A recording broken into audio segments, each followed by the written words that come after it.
So, Bismillah ar-Rahman ar-Rahim. Assalamu alaikum guys, my name's Liaquat Zaman and I'm going to be explaining to you guys a bit about Zakat. So, I've got this new setup here, which inshallah we're trying to use.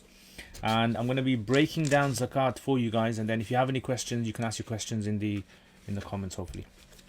Alright, so first and foremostly, we have Zakat. So, Zakat. Right, Zakat is a concept which is very well known in Islam.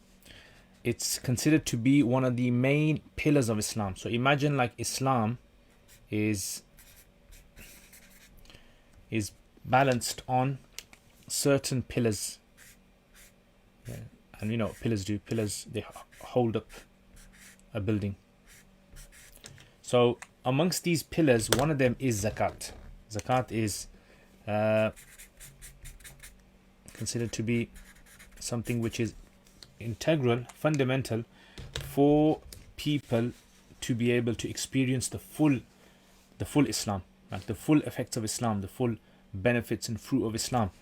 Zakat has to occur. So Zakat actually goes to, it's going to go to the recipients, right? So the recipients are going to receive the Zakat.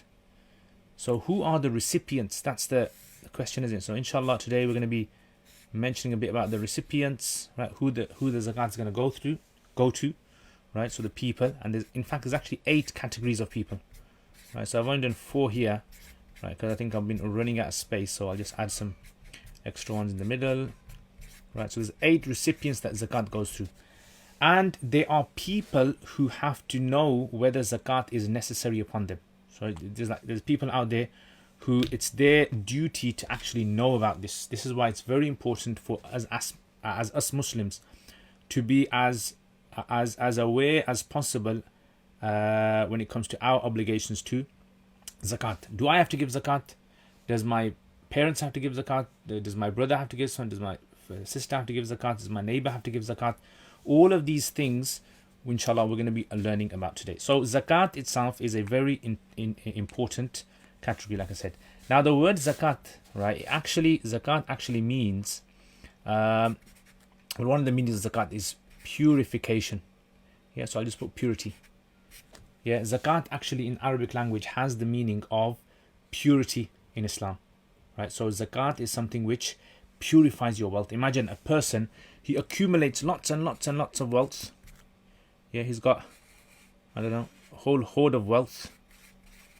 Yeah, which is totally fine in Islam. Islam, you can own the world. Doesn't matter.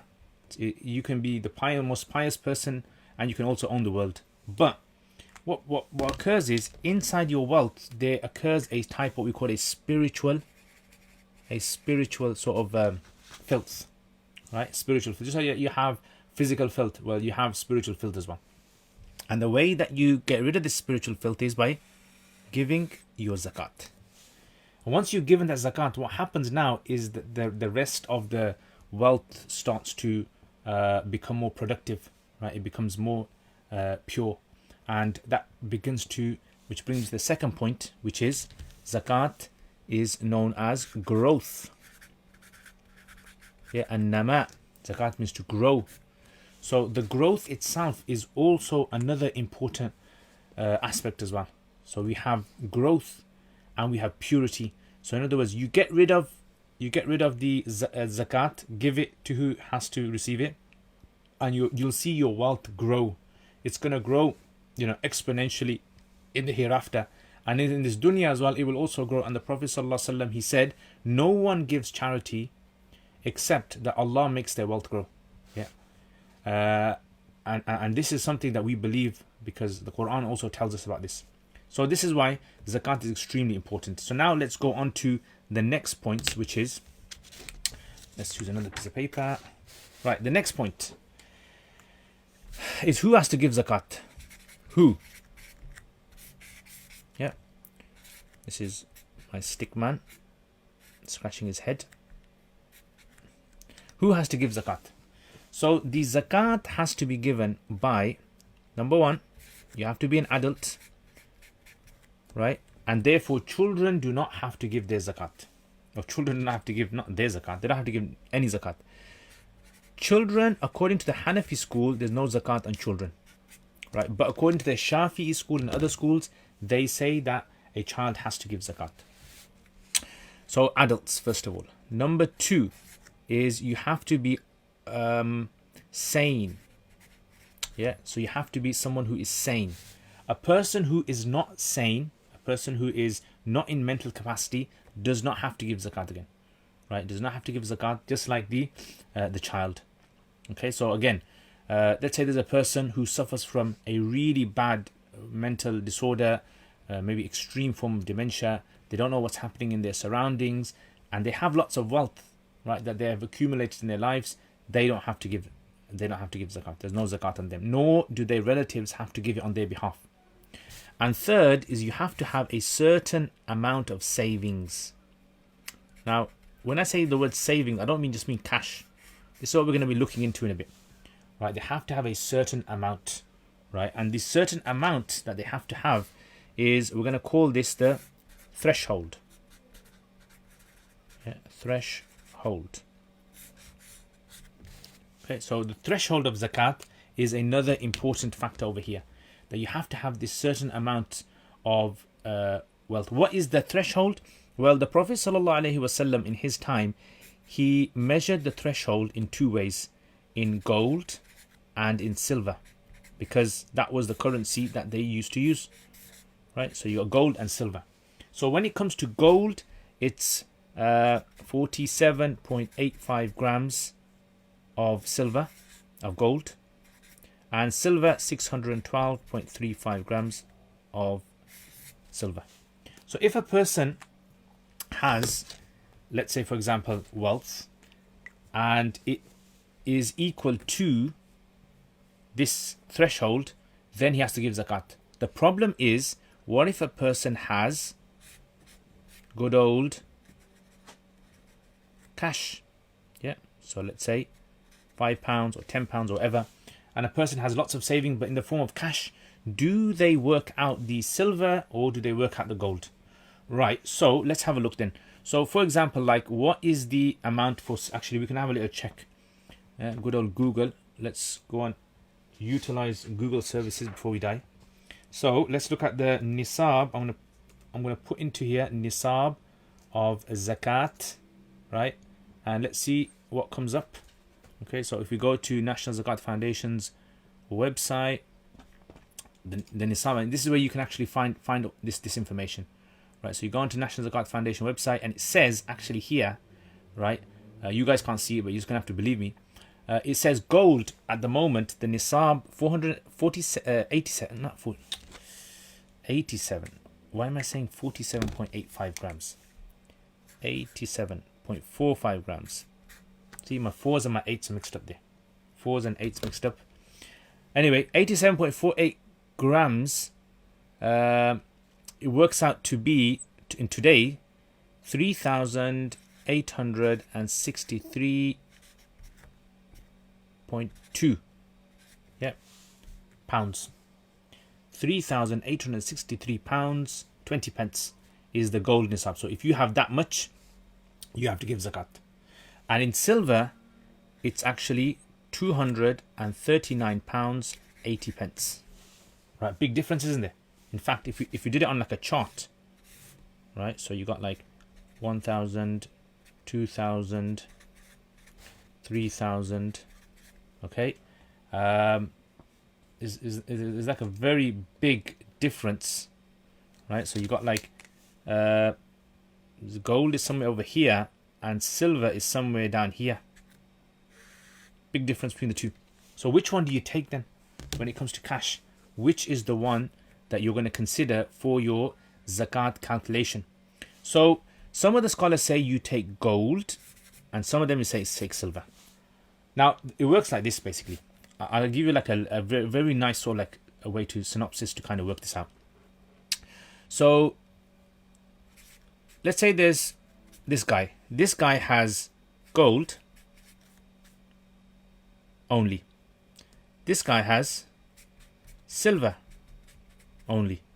This guy has gold and silver, yeah, what do each one of them do?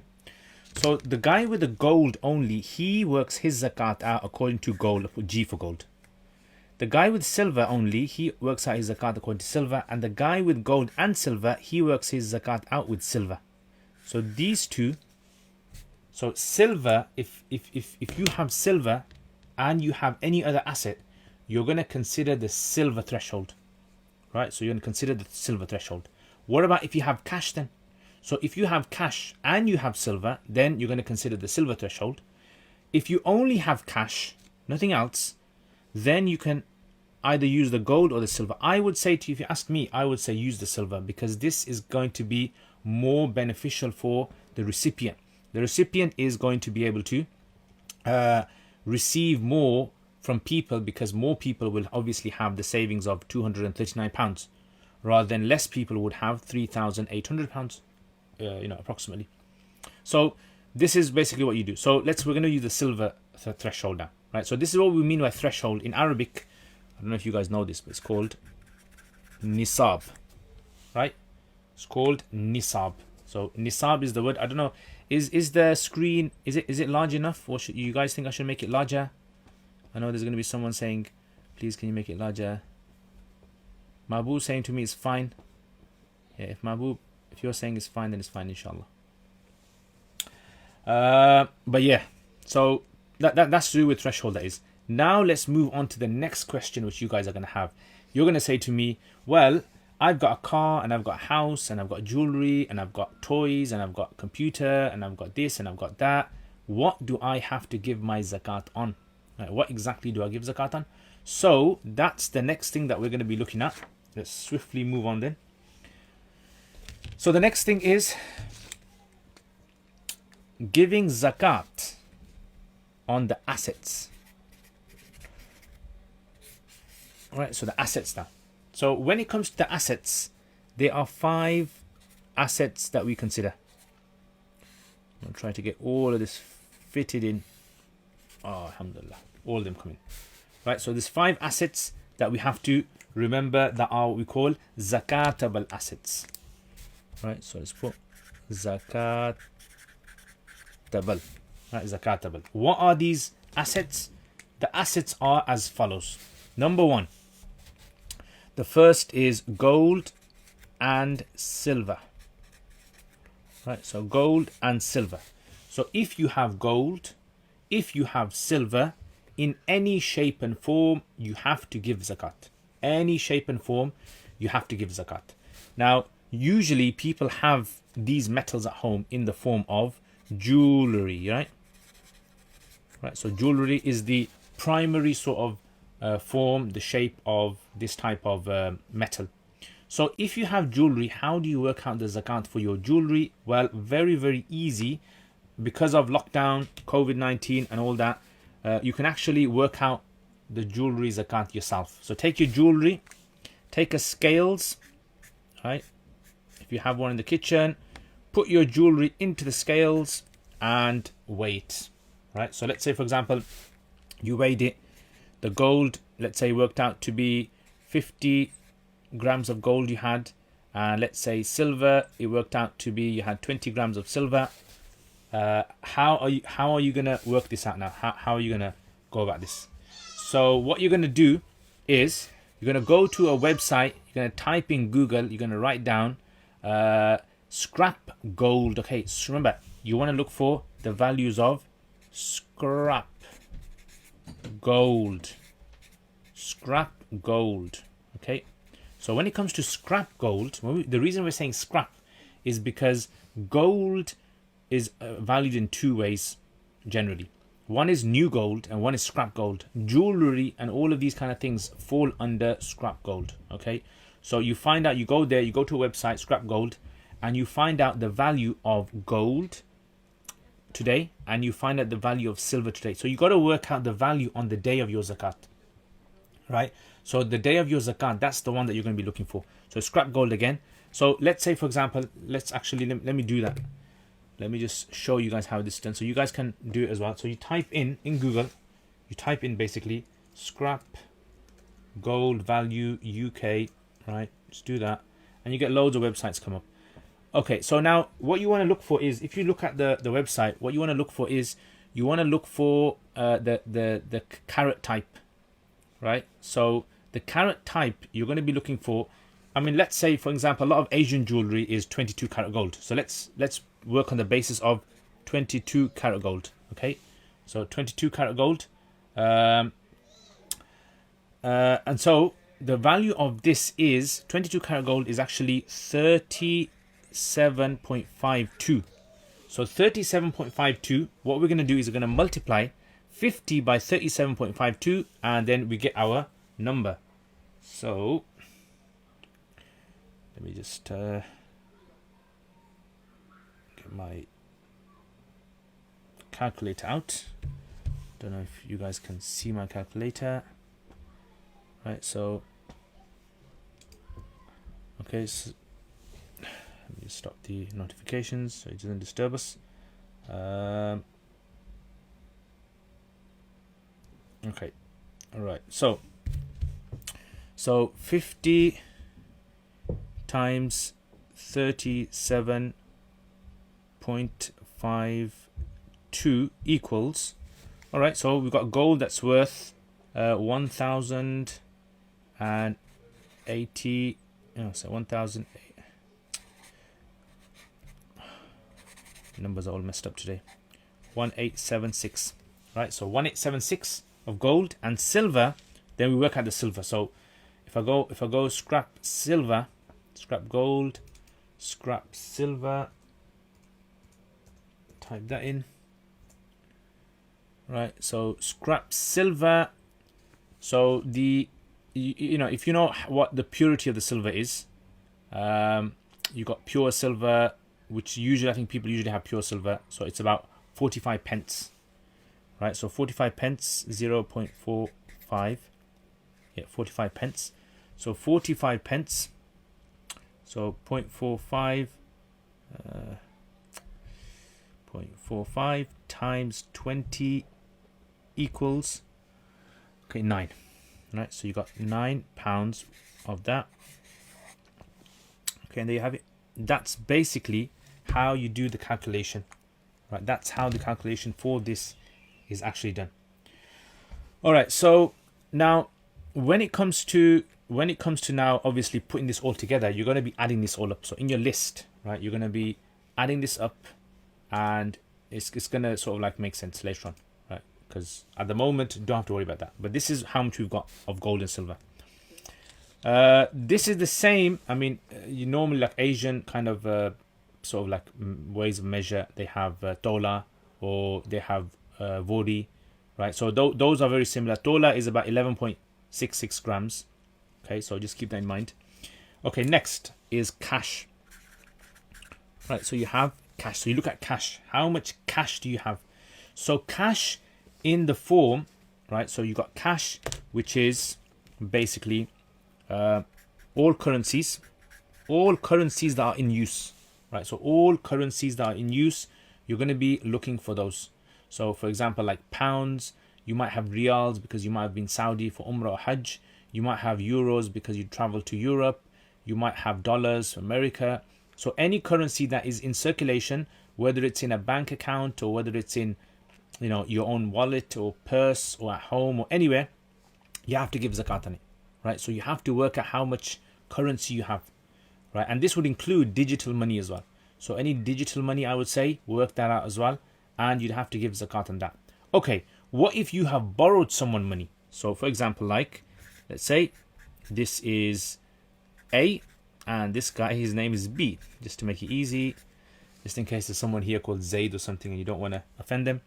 Right, so A has given B, let's say, £1,000, right? And now B has had this money for 5 years now. So 5 years, has had this money 5 years.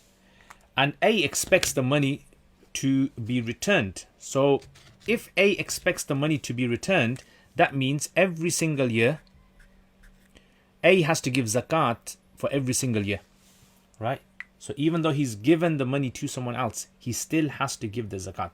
Now, technically, he only has to give the zakat once he receives all the money and then backdate all the years. So let's say after 5 years, he got the money back over there.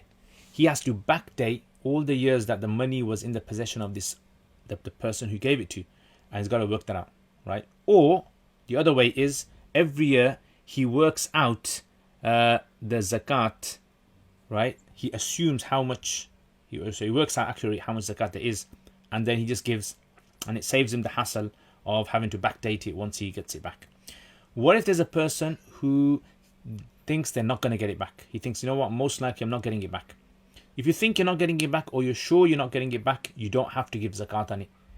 And this is the interesting part. Even if you do happen to receive it back, you still don't have to give zakat on it, right? So the idea is, if you lost hope in it, then there's no zakat in there. Okay, so that's when it comes to cash. I'm just trying to think, is there anything else to do with cash? You borrowed someone money.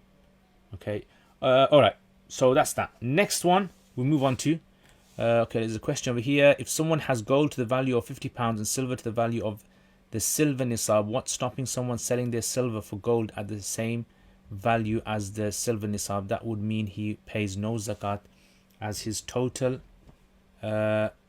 gold value would be below the gold nisab. How does that work? Yeah, so like we said, if a person, we mentioned this in the beginning where we talked about the idea of having different forms of assets, as in gold and silver.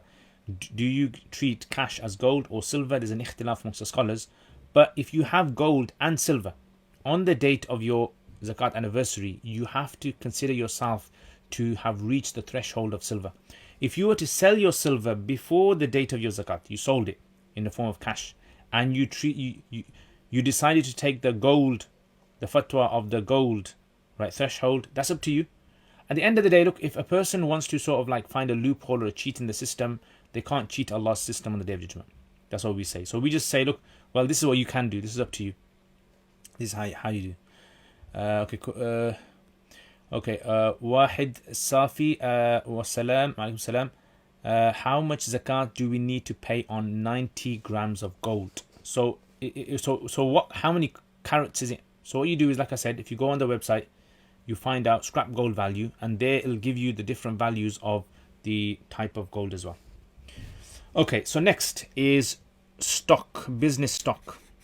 Yeah, so business inventory stock. So you got a business, you got stock, right? You want to give zakat. How do you give zakat on this? Let me tell you how to work this out.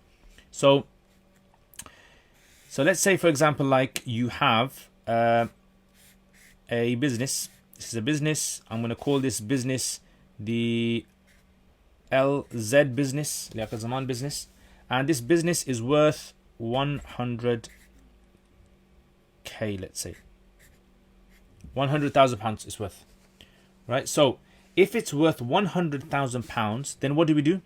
Then you work out how much zakatable assets the business has, right? How much zakatable assets does it have?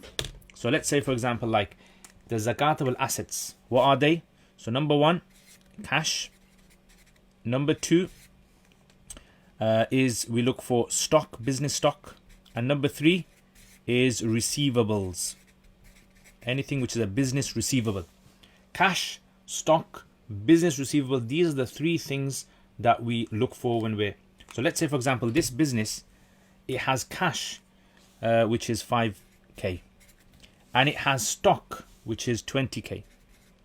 And it has receivables, which is 5k as well. So people owe me. Basically, I've sold items in the shop, and people have purchased things on credit, and they owe me money.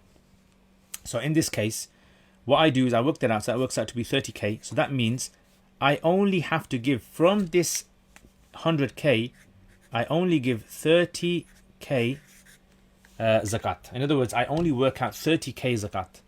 So what's 30k of zakat? So 30k of zakat, 2.5% of 30k, which is, let me just check my calculator. Right, so that's 30,000 divided by 40. All you have to do is divide it by 40 to work out 2.5%. So that works out to be my business, I only have to give £750 zakat. Yeah, that's basically how it's done. Yes, I only have to give £750 zakat on this business, because I don't have to give zakat on the entire 100k. I only have to give zakat on the cash, stock, receivables. You don't have to give zakat on the machinery that you have in the business, which is for the business to run. Right? The same goes with rented property as well. So if you have rental property, the property is considered to be like the fixed assets of a business. So you don't give zakat on the value of the homes that you own, the rented accommodation that you own. You don't give zakat on that. The money that you make from the rental accommodation, if you have it on the day of your zakat, then you give zakat on it. And if you've spent it before that, then there's no zakat on it. Okay, so that's basically what you need to know about business. Okay, stocks. What do you value the stock at? So if it's priced and tagged, you value it at the retail price, whatever you're selling it for. If it's not tagged and you can kind of roughly estimate, you can estimate the price of the stock that you have. And if you can't do that, you can put it at the manufacturing price, or whatever you bought it for in the wholesale price.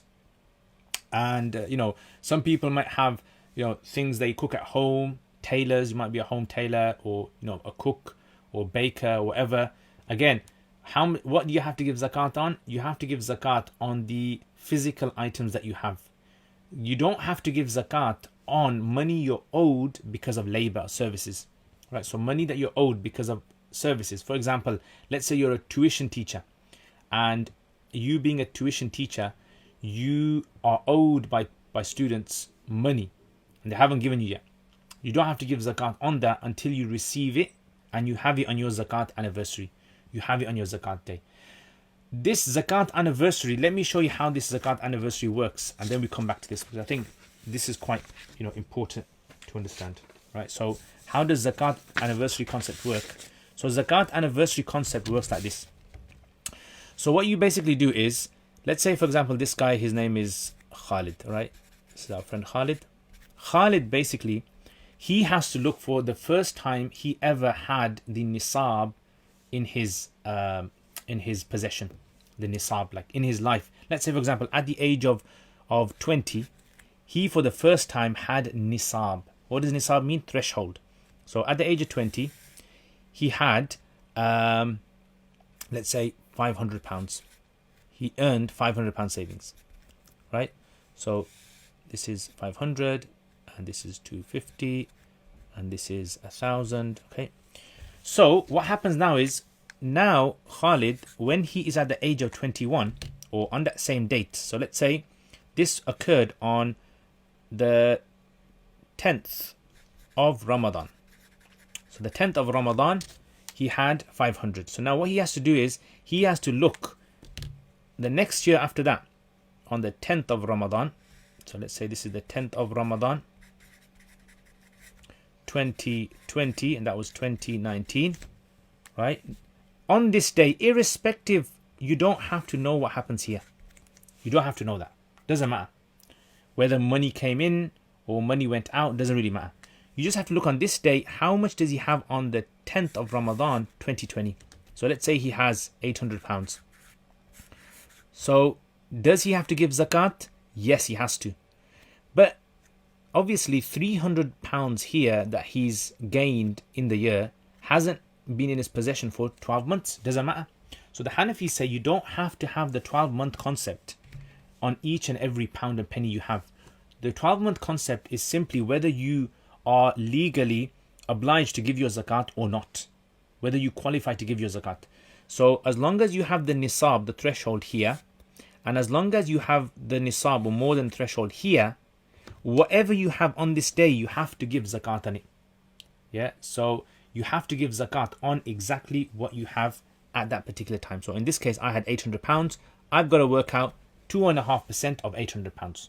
Right, so this is what we call the year. And notice I've used 10th of Ramadan, 10th.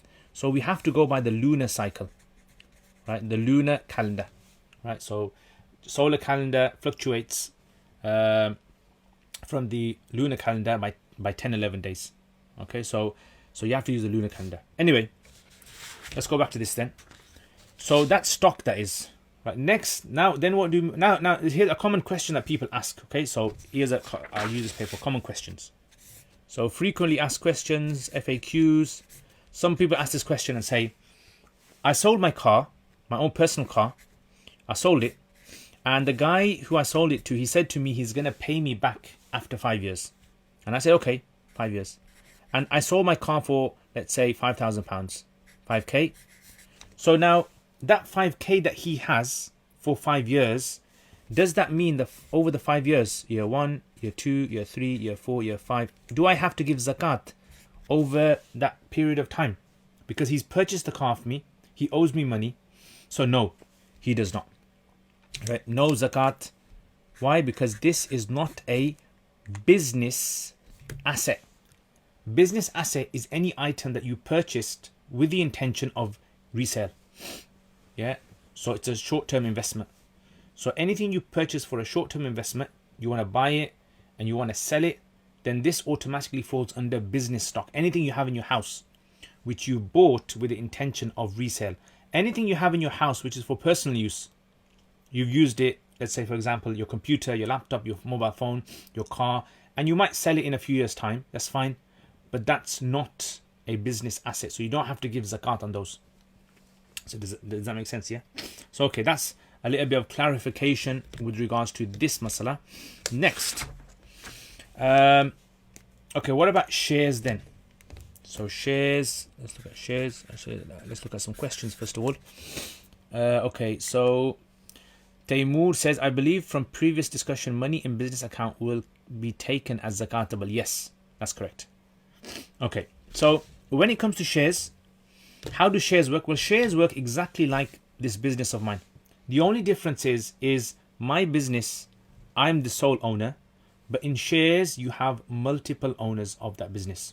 So let's say, for example, like my shop is actually owned by 5 of us, right? So this is, let's say, for example, me. That's me. And there's also 4 other guys. Yeah. Oh, could be guys, women, whoever. Yeah. So this is 4 other people. And this business is worth how much? 100k. Yeah. And we said that there was only £30,000 that was zakatable. Right, 30k. So now clearly that 30k is going to be divided between 5 people. So 30k divided between 5 means that every person has a stake of 6k. Every person owns 6k in the business, right? So 6k is owned by everyone. So each person only has to work out the zakat of their 6k. So I would only have to work zakat of 6k. How much is the zakat of 6k? Let's have a quick little check of this. So 6,000 divided by 4 equals 1,500. All right, so I would have to give zakat. No, not divided by 4. Wait, what happened there? Okay, let's do that again.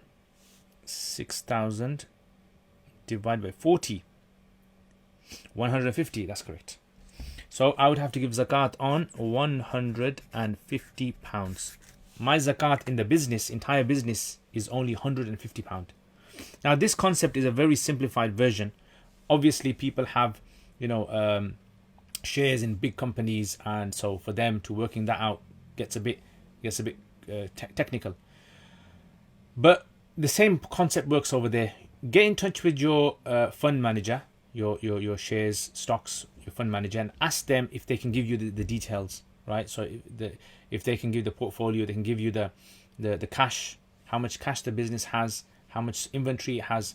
If you can't work that stuff out, if it's too much for you, National Zakat Foundation use this 25% benchmark. So what you do is whatever the business is worth, you just find 25% of that, and then that 25% you work out your zakat from that. Yeah, you work out 2.5% of that. So let's say, for example, I couldn't work out the shares for my business, is too complicated. So all I would do is take 100k, divide it by 25% of it, which is obviously 25,000, and then divide it between the shareholders, and give zakat accordingly, right? So whatever the amount that you have in that business, I would say you take that figure, you work out 25% of that, and then you work out, 2.5% of that. Yeah, and an easy way to do it would be you take your figure, divide it by 4, and then divide it by 40. Right, and that's it. Okay, that's shares, that is. So shares, if you have invested in something which is not, Islamically permissible, then those do not fall under the zakat. In fact, that is something which you have to, any profits that you made in that business have to be given away to charity. So that's a separate thing. What we're dealing with is only those permissible shares that people have. So that's shares there. Anything else to do with shares? Okay. Finally, when it comes to the last thing, which is pensions. In pensions, right? So when it comes to pensions, the only thing that you have to remember when it comes to pensions is that any pension that you have control over where the investments are being made, like they send you a letter and they said to you, okay, where would you like your investments to be made? That's a pension which you have to give zakat on every year, right? And, again, you can either give it every year, or once you reach the age of retirement and you receive your pension, you can backdate it all the years, right? Since you started your pension. This is only for that pension, which is what we call a defined contribution scheme. Defined contribution scheme means you have control over where the assets are being invested. So they give you, let's say, for example, 5 or 6 options, and they say, would you like it to be invested A, B, C, D, and E? And you choose one of them. That means you're in control, even though you don't have it, and you're only gonna receive it after the age of 60 or 65. It doesn't matter. You have to give zakat on it. So zakat on pensions only applies to defined contribution schemes, right? DCS. State pensions, there's no zakat on state pensions. Okay, state pensions and those kind of pensions, there's no zakat on them. It's only when it comes to these defined benefit schemes, there's no zakat on them as well. And that's it basically. That's your zakat sort of like assets all done, right? All that's cleared up now. So now, when you're working out your zakat, what I would suggest is get a piece of paper, write all of these down. If you have these assets, write them all down, and then you work out your zakat accordingly. So for example, like let's say we wanted to work this out. All right, so for instance, let's say I said, okay, so I'm going to take mine. I'm going to say, okay, number 1, gold and silver, how much do I have? Number 2, cash, how much do I have? Number 3, stock, how much do I have? Number 4, shares, how much do I have? Number 5, pension, how much do I have? Right, so I'm going to take all this down, and then I'll add it all up. So let's say gold and silver, I worked out that I have, let's say, something like altogether £2,000 worth of gold and silver. And cash, let's say I have worked that out to be something like, say, £10,000 worth of cash. Stocks in my business, I worked that out, and it worked out to be £5,000. Shares, let's say I have £1,000 in shares. And pension, let's say I have, I don't know, maybe £1,000 pension as well, right? So these are my assets. So what I do is I add these up. So 2 plus 10 is 12, plus 15, that's 17, plus 1, 18, 19. So altogether, 19k of zakatable assets I've got. Yeah, 19k of zakatable assets.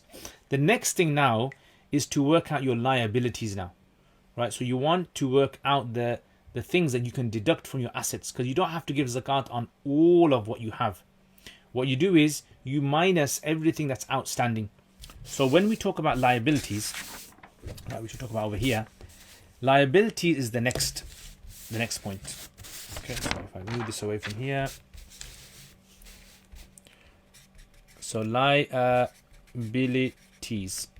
Right, so liability is basically anything that is outstanding. So how does this work then? So let's say today is Saturday, right? And let's say my zakat is due today. So today my zakat date, right? Ramadan, the 23rd or 20, whatever date it is today. Let's say the 23rd of Ramadan, right? So on this particular day, I have to work out all of the assets that I have. So I worked out the assets, let's say, to work out to 19k assets. Liabilities, how much liabilities do I have? Liabilities basically on this day, how much money do I owe people? How much money do I owe other people? So let's say, for example, like on this day I have, for example, like bills to pay. I can deduct those. I have, let's say, credit card, yeah, to pay. I have a council tax, yeah, council tax to pay. I might have a mortgage payments. I might have a student loan, right? And you can add up what you want. So the rule basically is, when it comes to these things, bills, credit cards, all of these things, you can count the month that you're in. So the month that you're in, so today's Saturday, and this is obviously May, right? So I can count May, whatever I owe till the end of May, I can count that. Mortgages and student loans, you're allowed to count 12 months from today's date. So from today's date, 23rd of Ramadan, till next year, 23rd of Ramadan, I can calculate and add in 12 months of what I owe the financial institute, minus the interest. So let's say mortgage, I owe £6,000 mortgage, right? But £1,000 of that is interest, right? So minus 1,000. So therefore, I can use 5,000 as a liability, right? 5,000 as a liability, right? So I deduct all of these. So I work out all of these. I deduct it from 19k, and that gives me my grand total. And then after that, I work out the zakat, right? So let's say, for example, all of these things, my liabilities worked out to be, let's say, £10,000. I've got £10,000 of liabilities. So now 19k minus 10. So I don't need to calculate it for that, inshallah. So 19 minus 10 equals 9. So 9k is my zakat assets. And now I work out 2.5% of this, and I told you how to do it. You just have to divide it by 40. So what is it? 9 divided by 40, which equals 9,000 rather, divided by 40 equals £225. So £225 is my zakat. And zakat calculation done? Yeah, there you have it. So alhamdulillah, we have finished the whole of the calculations. Are there any questions that someone has? So does rent payments come under liabilities for 12 months as well? See, this is a tricky one, this is, because rent itself is technically considered month by month. It's a month by month payment. So whether you come into a contract with a landlord, right, is not the case. The matter is that rent, because it's a month by month thing, right, you have to consider the month in which you're in. So we said, 23rd of Ramadan, which is in May. So you consider the May, and then you can deduct May's rent and any rent that was due before that, any areas that were due before that. So you can consider that. If, however, a person was to pay, for example, in advance, you decided to pay your future rest of the year in advance, that's fine. You don't have to give zakat on that if you've already paid it, guys. But if you haven't paid it, right, then no, you can't consider future bills, right? Future payments, future expenses cannot be considered. It's only the month in which you're in. Okay. Any other questions you guys have on this? No other questions? MashaAllah. All right. So finally, the last part is when it comes to who should you give your zakat to. Right, so this is a very common question. I'm going to need a separate piece of paper for this. So who do you give your zakat to now? Right, so zakat cannot be given to anyone. It has to be given to someone who actually qualifies for it. Right, so the Quran gives us 8 categories of zakat. Right, so the 8 categories of zakat. First of all, Allah says that give your zakat to the fuqara, right, the poor. Number 2, the homeless. Number 3, the amil, the one that works to collect zakat, the zakat collector. Yeah. Number 5 is those whose hearts are to be reconciled. Hearts reconcile, right? What does the hearts reconcile mean? So hearts reconcile would mean that those people who in the time of the Prophet ﷺ, it was a category that was non-Muslims who you wanted to kind of bring them closer to Islam financially. So by giving them financial aid, you're bringing them closer to Islam, giving a better image of Islam. This is a category, there's a difference of opinion among scholars. Some of the scholars who say that this category has now been abrogated. Right? Abrogation. Another category says that another group of scholars say this category is considered to be suspended until the need comes back. So they suspend it and they say when there is a need of non-Muslims who require support and it would strengthen Islam, then they can be given this category, this zakat. Okay, so that's 4 there, and you've got 4 to go. And those who are captives. All right, so captives, those who are captured by an enemy and need to be ransomed, right? So they can be given that money to ransom them, to free them from prison or free them from captivity. That money, zakat, can be given for that. And then you have, it says 1, 2, 3, 4, 5, 6. It looks like it's not going to fit, but we'll try to fit it all in. Gharimin, those people who are in debt. Right, people who are in debt. This is a very important topic, concept that we have, especially in our days today. There are many people who might seem very, very, very well off, but they're not. They have so much debts that debt itself is something which cancels out the assets that they have. Right, the liabilities outweigh the assets basically. Right, so the amount that they owe is more than the amount that they really own. So again, people who are in severe debt can actually receive zakat as well. Okay, so you've got the debt. Then you got in the path of Allah. So path of Allah originally is for soldiers. So soldiers who are going to go to fight the enemy, right? They need funds to be able to obviously buy equipment and weapons and all these kind of things. So this is another category. And finally, the last one is the traveler. Yeah, traveler who has gone traveling and has lost all of his funds. So this person who's a traveler and lost all of his funds, what does this person do? This person is someone who is eligible to receive zakat. He can be rich at home, but simply he doesn't have access to the funds. So these are the 8 categories of zakat who you can give to. And besides these, the scholars say you can't give zakat to anyone besides these. Right? A common question that people ask, frequently asked questions, right? FAQs. Can you give zakat to your parents or your children? No, you can't give zakat to your parents. You can't give it to your children, right? So no zakat to your parents, no zakat to your children. Yes, you can give it to your uncles, you can give it to your aunties. So you can give it to anyone in your family apart from ascendants, descendants. But those who you biologically were ascended from, and those who you descended from. Okay? Who ascended from you, descended from you. So that's a common question. Okay, let's look at the question that you guys have.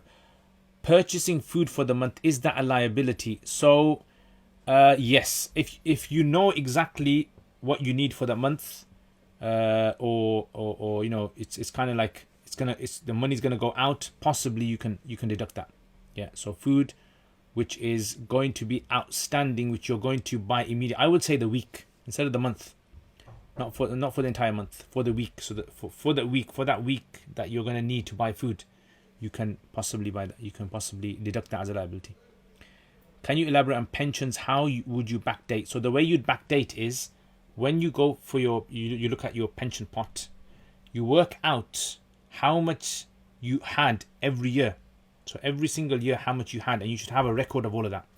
And then you just work out. So for example, you say in 2000, my pension pot was £1,000.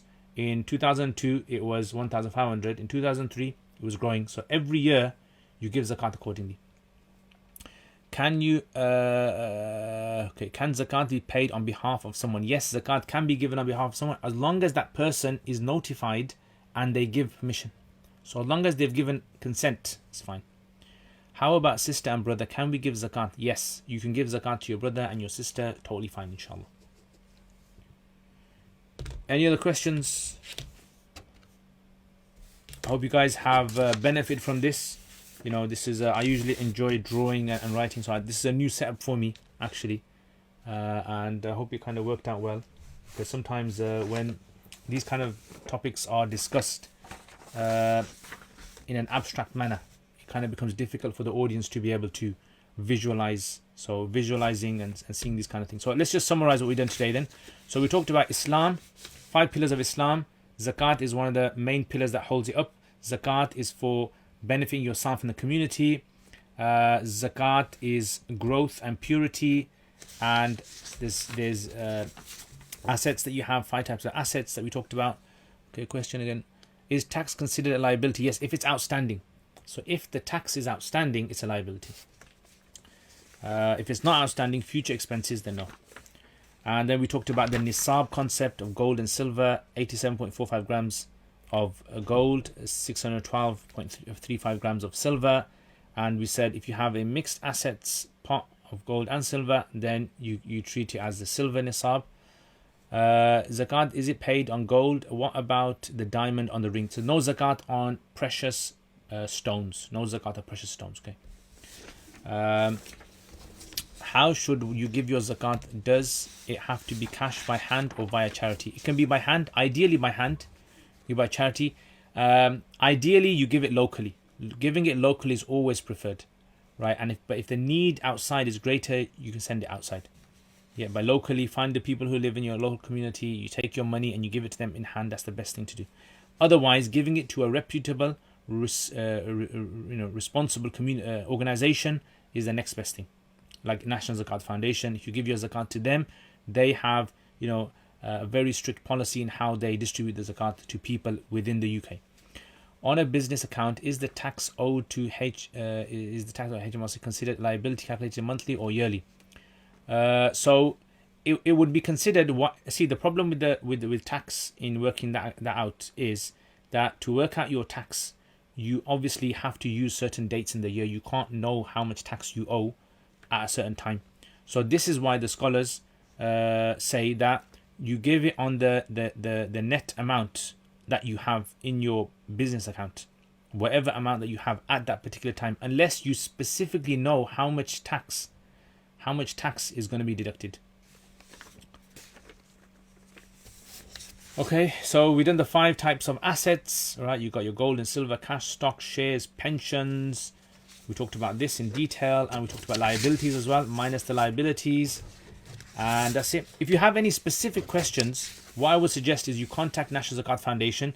You can book an appointment with one of the specialists, and you can go through your own accounts. You can go through your own zakat calculation. If you have any specific sort of like questions that are tailored to your circumstances, you can get them checked out as well. And that's what I would suggest, right? Get them checked out, and it's better to be safe than to be sorry. So Jazakallah khair, guys. I hope you guys enjoyed that presentation, and thank you very much. Assalamu alaikum wa rahmatullahi wa barakatuh.